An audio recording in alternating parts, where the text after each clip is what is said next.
Mean राशि वाले बंधुओं, आप सभी का स्वागत है, अभिनंदन करते हैं मीन मंथन यूट्यूब चैनल में। तो मीन राशि वालों, जरा ध्यान से समझिए, क्योंकि अंतिम समय की अब तैयारी कर लो। आने वाला समय और काल आपके जीवन में बहुत बड़े क्रांतिकारी परिवर्तन लेकर आने वाला है।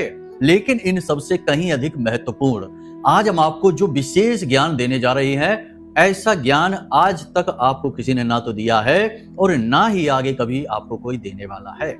यह ज्ञान शास्त्रों की गहराई से निकाला हुआ है और पूरे प्रमाणित संकेतों के साथ हम आपको यह ज्ञान देने वाले हैं। सबसे पहले हम आपको इसकी एक झलक दिखा देते हैं कि रामायण में स्पष्ट तौर पर यह वर्णन देखने को मिलता है कि जब रावण के पुत्र मेघनाद का जन्म होना था, तो उस समय रावण ने सभी ग्रह और नक्षत्रों को एक सीध में आने का आदेश दिया था।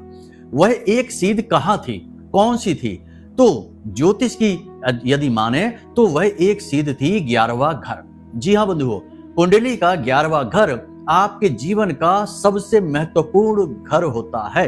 आप इस संसार में जब जन्म लेकर आते हैं तो 11वां घर ही है जो आपको इस संसार में जीने का हक देता है, उपलब्धियां देता है। समाज में दुनिया भर के जो बड़े बड़े कॉन्टैक्ट होते हैं, अच्छे बुरे लोगों के साथ संबंध होते हैं, उनके बारे में आपको ज्ञान देता है, धन दौलत लेकर आता है और सबसे महत्वपूर्ण कि ईश्वर की कृपा, आशीर्वाद आप तक पहुंचने देता है। आप पूजा पाठ तो खूब कर लीजिए, लेकिन कई बार ऐसा होता है कि लाख पूजा पाठ करने के बाद, अनुष्ठान करने के बाद भी दैवीय कृपा जीवन में नहीं आ पाती है। तो निश्चित तौर पर कुंडली का 11वां घर दूषित है किसी न किसी प्रकार से। तो आज हम आपको आपकी कुंडली के 11वें घर के विषय में ऐसा अद्भुत ज्ञान देने वाले हैं जिससे आपका 11वां घर यानी 11th हाउस आपकी कुंडली का पूरी तरह से एक्टिवेट हो जाएगा। यदि आपके जीवन में लाख प्रयास करने के बाद कामयाबी नहीं आ पा रही है, मेहनत का फल नहीं मिल पा रहा है और आपको ऐसा लगता है जैसे कि आप जीवन में जो कुछ भी डिजर्व करते हैं, यानी कि जहां आप पहुंचने चाहते हैं वहां आप पहुंच नहीं पा रहे हैं, जैसे कोई विशेष बाधा है, कोई रुकावट है जो आपको आगे नहीं बढ़ने दे रही है, तो 100% आपकी कुंडली का 11वां घर इसी प्रकार से दूषित है। तो यह कब दूषित होता है और इसे कैसे अनुकूल बनाया जाता है, या फिर यह सोया हुआ भी रहता है? जी हाँ, तो आज हम आपको आपकी कुंडली देखना सिखाएंगे और आपकी कुंडली के अनुसार आप खुद ही ये समझ जाएंगे कि कहीं आपकी कुंडली का 11वां घर सोया हुआ तो नहीं है, कहीं किसी पापी ग्रह से दूषित तो नहीं है, या फिर किसी क्रूर ग्रह की दृष्टि, योग युति इसमें बनकर तो नहीं बैठी है जिससे आपको इसके लाभ प्राप्त नहीं हो पा रही है। वरना बंधुओं, याद रखना कि प्रकृति का नियम है कि क्रिया के खिलाफ तो प्रतिक्रिया होती ही है। लेकिन कभी कभी ऐसा हो जाता है कि बीच में किसी प्रकार की बाधा, कोई रुकावट आ जाती है जो इस प्रतिक्रिया को आप तक नहीं पहुंचने देती है।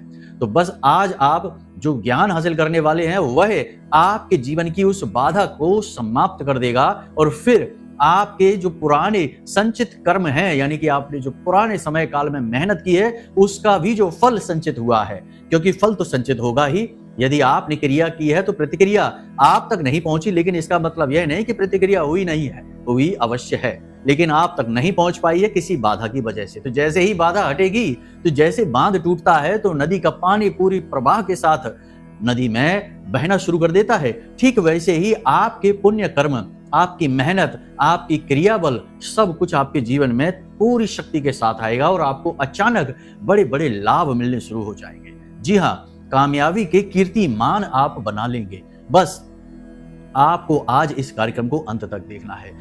एक बात हम आपको यहाँ पर स्पष्ट तौर पर कह दें कि जो बातें अब हम आपको आगे बताने जा रहे हैं, उन बातों को भूल कर भी हल्के में मत ले लेना, क्योंकि कभी कभी आप ये भूल कर बैठते हैं। आपकी राशि के जातकों की ये एक कमी है कि कभी कभी जहां आपको सबसे अधिक ध्यान देना चाहिए वहां से आप अनदेखी कर देते हैं या उस जगह पर आपका ध्यान जाता ही नहीं है। इससे दुर्भाग्य निर्मित होता है। आज आपको यह भूल नहीं करनी है। हम आपको स्टेप बाय स्टेप सारी बातें बता रहे हैं, क्योंकि हम आपकी कमियां भी जानते हैं, आपकी शक्ति भी जानते हैं, कमजोरियां भी जानते हैं। इसीलिए आपको चेता रहे हैं, समझा रहे हैं कि भूल से भी इस कार्यक्रम को मिस मत कर देना, वरना यह आपके जीवन की सबसे बड़ी भूल होगी। बड़े बड़े एस्ट्रोलॉजर भी नहीं बताते इन बातों को, शायद वो समझते नहीं है या फिर बताना चाहते नहीं हैं।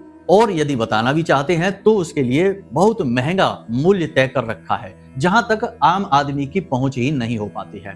तो आम आदमी बेचारा पिस जाता है। जो ज्ञान उस तक साधारण तरीके से पहुंचना चाहिए था, वो ज्ञान उस तक पहुंचता ही नहीं है और ज्ञान के अभाव में जीवन अंधकार में डूबा रहता है। जीवन भर संघर्ष चलता रहता है और पीढ़ियों तक यह संघर्ष पहुंच जाता है दोष बनकर। और फिर तरक्की तो छोड़ो, जीवन जीने के साधन भी जुटाने मुश्किल हो जाते हैं। तो आज आपको बस यही ईश्वर का वरदान, महामाई का आशीर्वाद, कृपा मिलने जा रही है। इसका स्वागत करिए, महामाई को धन्यवाद करिए और उसके बाद इस कार्यक्रम को पूरा अंत तक अवश्य देखिए। तो चलिए बंधुओं, उम्मीद करते हैं कि सारी बात आप समझ चुके हैं। अब कार्यक्रम में अंत तक जरूर ठहरेंगे, तो ध्यान से सुनिए सारी बातों को। लेकिन इससे पहले महामाई को आभार जरूर व्यक्त करेंगे, तो प्रेम से जयकारा लगा दीजिए, कमेंट बॉक्स में लिख डालिए, जय मां भद्रकाली कृपा करो।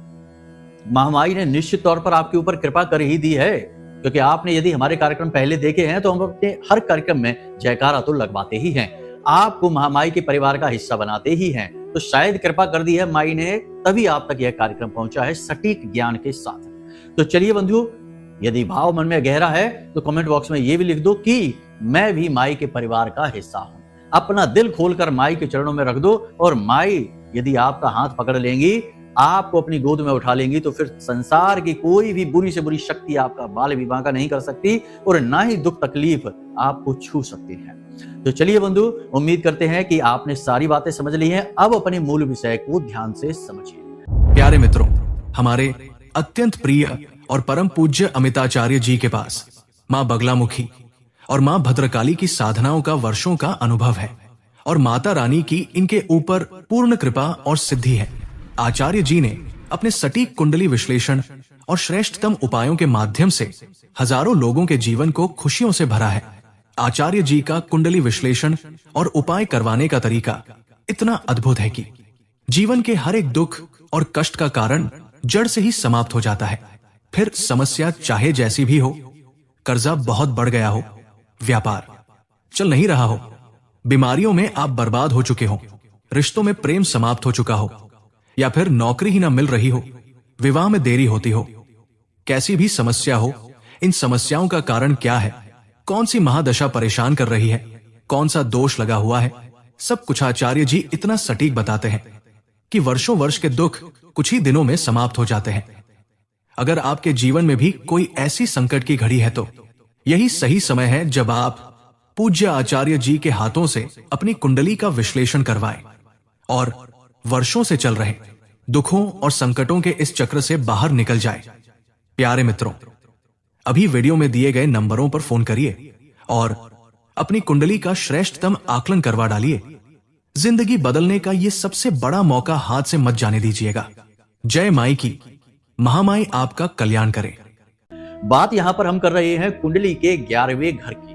कुंडली का 11वां घर जिसे आय का घर कहा जाता है, इनकम का घर कहा जाता है। देखिए, इनकम कई प्रकार की हो सकती हैं। सामान्य तौर पर जब हम कहते हैं कि आय या इनकम, तो यहां पर हमारा मतलब सामान्य तौर पर देखा जाए, जनमानस के दृश्य से देखा जाए, उनके भाव से समझा जाए तो पैसे की बात होती है कि पैसा कमा लिया वही इनकम है। लेकिन ये पूरा सच नहीं है। इनकम कई प्रकार की होती हैं। इनकम होती है रिश्ते नातों की, इनकम होती है मान सम्मान की, इनकम होती है जीवन की क्वालिटी की, इनकम होती है देवी देवताओं की कृपा की। कैसे? आपने पूजा की, बहुत मेहनत से अनुष्ठान किया, मान लेते हैं मंत्रोच्चारण किया या कोई दैवी अनुष्ठान, पंडित जी की मदद सहायता से यज्ञ हवन आदि कर लिया, लेकिन उसका कोई फल प्राप्त नहीं हुआ, मतलब कि इनकम नहीं हुई।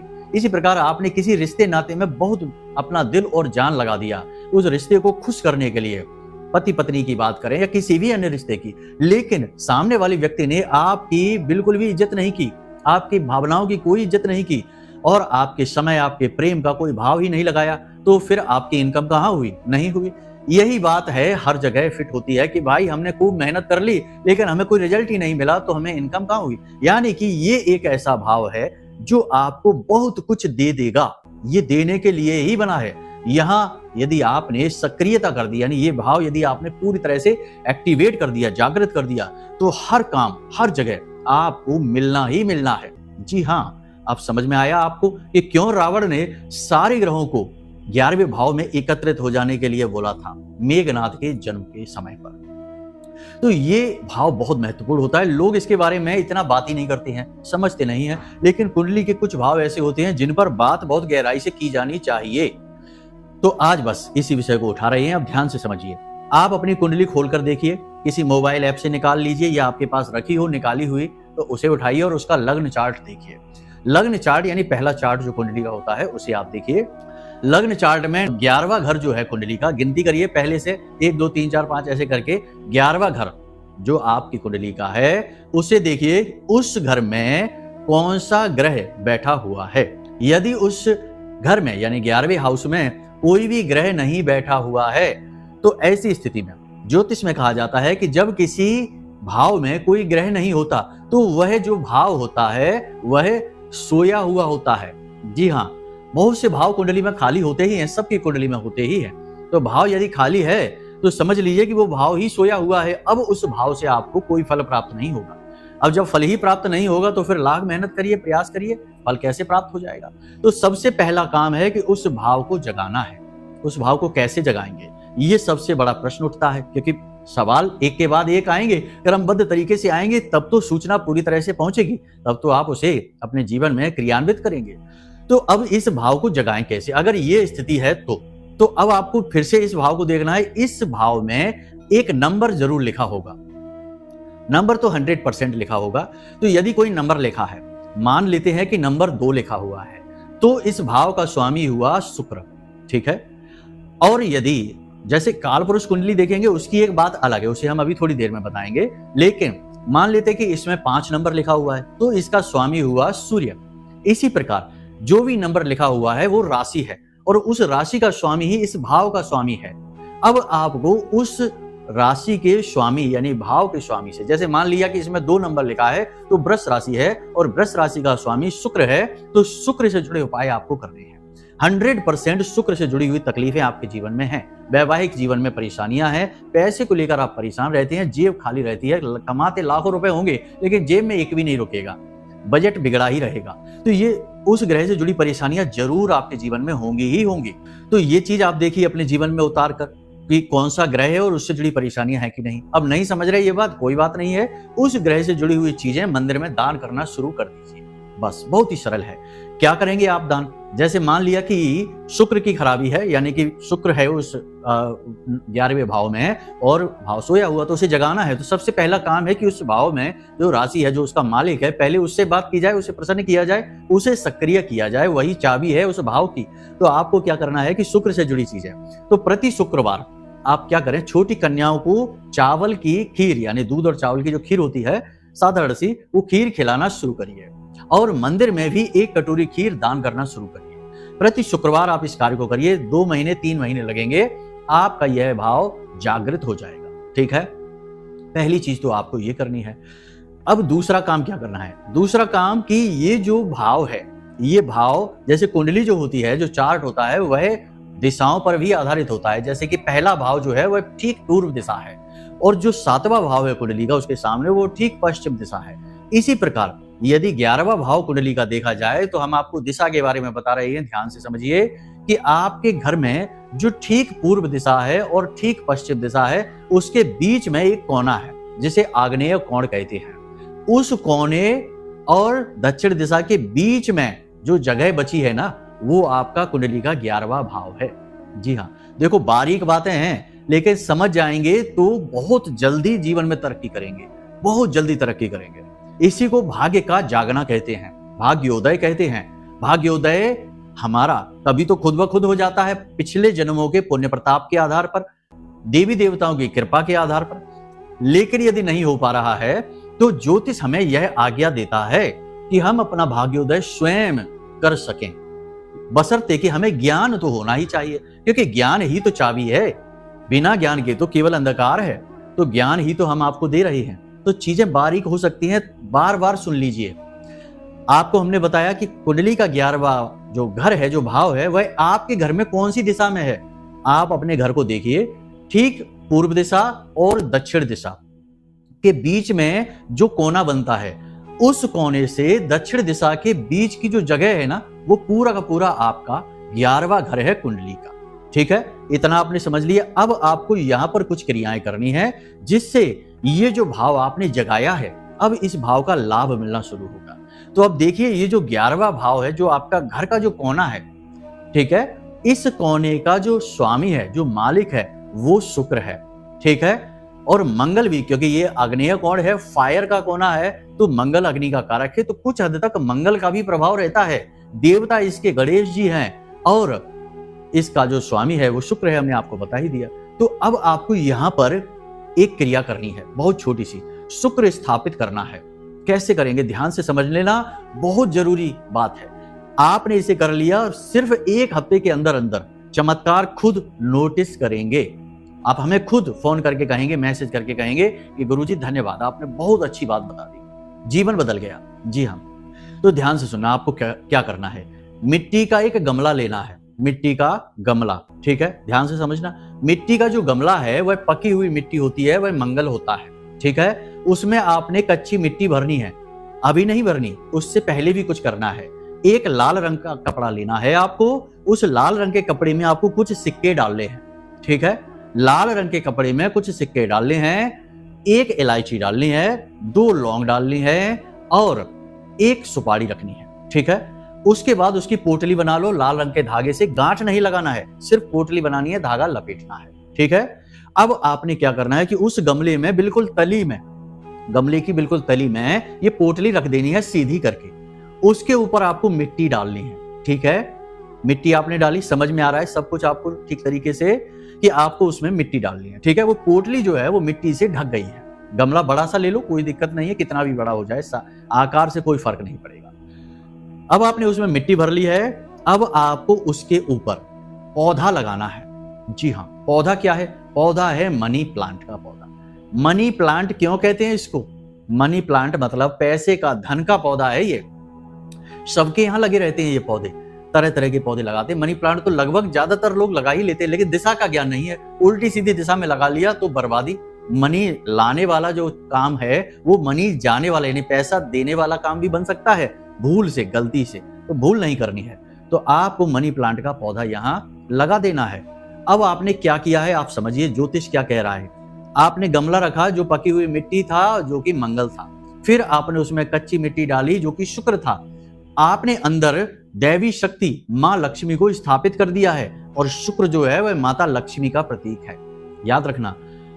अब आपने शुक्र को स्थापित करना है, वहां पे मिट्टी से स्थापित कर दिया। माता लक्ष्मी को जागृत करना है, वहां पे आपने सिक्के डाले उसमें, और आपने इलायची डाली, सुपारी डाली और 1 लौंग का जोड़ा डाला। ये सारी सामग्री बुध और शुक्र से जुड़ी हुई है।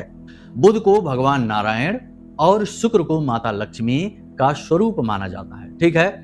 तो आपने ये सारी चीजें व्यवस्थित कर दी, यानी अपने ग्रह नक्षत्रों को पूरी तरह से आपने यहाँ पर सक्रिय कर दिया है। अब आपने मनी प्लांट का एक पौधा लगा दिया यहाँ पर, ठीक है। मनी प्लांट का पौधा लगाने के बाद, हाँ, एक चीज आपको याद रखनी है, एक चीज और बहुत ही महत्वपूर्ण है, इसे आप ध्यान से समझ लीजिए। यदि आपकी कुंडली में, अपनी कुंडली को एक बार फिर से देखो, यदि आपकी कुंडली में 3, 8, 9 और 12, 3, 8, 9, 12 इन भाव में बुध है, बुध बैठा हुआ है, किसी के भी साथ बैठा हो, किसी भी स्थिति में हो, बुध बैठा हुआ है, तो आपको मनी प्लांट का पौधा नहीं लगाना है, ठीक है। मनी प्लांट का पौधा नहीं लगाना है, केवल मिट्टी डालकर गमले को यूं ही रख देना है, कोई पौधा नहीं लगाना है, ठीक है। जब इन भाव में बुध बैठे रहते हैं तो आपके घर में कोई हरा भरा पौधा होना ही नहीं चाहिए, किसी हालत में नहीं होना चाहिए। अब आप देख लेना कि आपके घर की क्या स्थिति है, ठीक है। तो आपने समझ लिया। अब जिनका ये जो बुध का ये कॉम्बिनेशन नहीं है, वो लोग मनी प्लांट का पौधा लगा लेंगे। आपको अब क्या करना है कि प्रतिदिन सुबह के समय यहां पर एक दीपक जला देना है, इस गमले के पास रख देना है।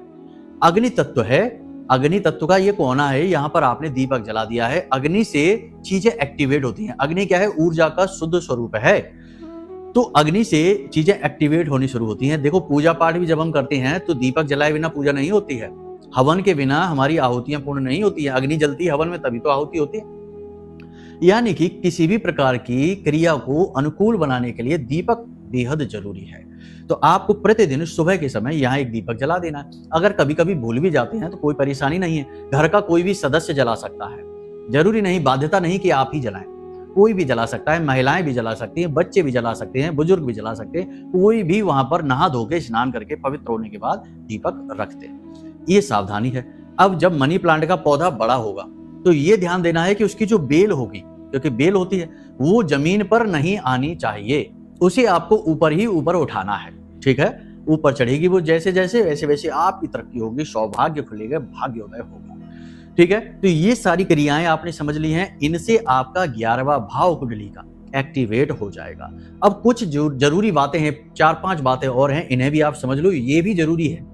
क्योंकि याद रखना कि देखो, कोई भी भाव है, कोई भी ग्रह है, किसी भी प्रकार की योग युति है, वो आपके व्यवहारिक जीवन से जुड़ी हुई है। ठीक है, अब आपने यदि व्यवहारिक जीवन में अपनी जीवन शैली में कुछ परिवर्तन नहीं किए तो केवल उपाय से आधा काम होगा, आधा काम कर्म से होता है। तो कर्म के बारे में भी ध्यान से समझ लो कि क्या करना है। सबसे बड़ी बात कि आपको अपनी वाणी बहुत मधुर रखनी है। ठीक है, बुध से शुक्र जुड़ा है और शुक्र से तमाम सुख वैभव जुड़े हुए हैं। वाणी में इतनी शक्ति है कि वह बिगड़ी बात को बना सकती है और बनी हुई बात को बिगाड़ भी सकती है। बुध की यह ताकत है। लाल किताब में बुध को सबसे ताकतवर ग्रह कहा गया है, क्योंकि ये बहुत कुछ कर सकता है जीवन में। तो यहीं से आप समझिए, तो आपको अपनी वाणी बहुत मधुर रखनी है। गुस्सा आ भी जाए तब भी अनाप शनाप नहीं बोलना है, नकारात्मक नहीं बोलना है, गाली गलौज तो भूल कर भी नहीं करना है। ठीक है, इतना सा आपको करना है। इसी के साथ साथ लोगों के साथ, जितने भी लोगों के साथ आपके संपर्क हैं, उन लोगों के साथ अपने संपर्क मधुर रखने की कोशिश करनी है। यानी आपको अपना कर्म खराब नहीं करना है, अपनी तरफ से कुछ भी बुराई नहीं करनी है। सामने वाला व्यक्ति यदि कुटिल है, सातिर है, चालाकी दिखाता है, वह उसका कर्म है। अपना कर्म वह बिगाड़ रहा है, लेकिन आपको अपना कर्म नहीं बिगाड़ना है। आपको अपना काम ईमानदारी से करना है, गलत ना उसके लिए सोचना है, ना ही गलत उसके लिए करना है। मतलब कि आपको नैतिकता के नियमों का पालन करना है। जो भला बुरा वह करेगा वह खुद भुगतेगा। ठीक है, तो ये आपको सोच रखनी है। यानी कि जिसके भी साथ आपका संपर्क है वहां आपको मीठी बोली बोलनी है और अपनी तरफ से अच्छा ही करने की कोशिश करना है। ये आपको स्वभाव अपना बनाना है। इसी के साथ साथ धार्मिक स्थलों पर जाना और वहां दान पुण्य करना बहुत आवश्यक है। ये क्रियाएं आप करेंगे। मंदिर में जाइए जब भी, तो वैसे तो प्रसाद वगैरह लेकर जाते ही हैं, लेकिन दान पात्र में भी कुछ ना कुछ अवश्य डालिए। 10 रुपए, 5 रुपए, जैसी आपकी क्षमता वैसा डालिए, लेकिन कुछ ना कुछ अंशदान अवश्य करिए। क्योंकि देखो, धन तो सभी कमाते ही हैं और हमारा अध्यात्म, हमारा धर्म यह कहता है कि कमाई का दशांश दान करना चाहिए, और दान धर्म के साथ हो तो वह दान श्रेष्ठ होता है, जीवन उपयोगी होता है, हमारे पुण्य कर्म को बढ़ाता है। तो आपको यह करना है कि जब भी मंदिर जाएं तो थोड़ा सा, कुछ भी छोटा मोटा ही अंशदान दान पात्र में अवश्य डाल दें। ये क्रिया आपको जरूर करनी है। बस इन क्रियाओं को आप करिए। और जिस भी देवी देवता में आपकी आस्था है, उन देवी देवताओं के लिए विशेष भाव रखिए। किसी का निरादर नहीं, पुरखे पूर्वजों का निरादर नहीं करना है, बड़ों का अपमान नहीं करना, महिलाओं का अपमान नहीं करना है। और सबसे बड़ी बात कि नकारात्मक चीजों का प्रयोग नहीं करना, जुआ, शराब, सट्टेबाजी और शॉर्टकट से अमीर बनने के तरीके, जैसे कि सट्टेबाजी, तमाम गेमिंग ऐप हैं बाजार में, पता नहीं क्या क्या चलता है मोबाइल में, तो ये गेमिंग ऐप वगैरह है, शेयर मार्केट है, और पता नहीं जाने कौन कौन से तरीके हैं जिनसे जल्दी से अमीर बन जाते लोग।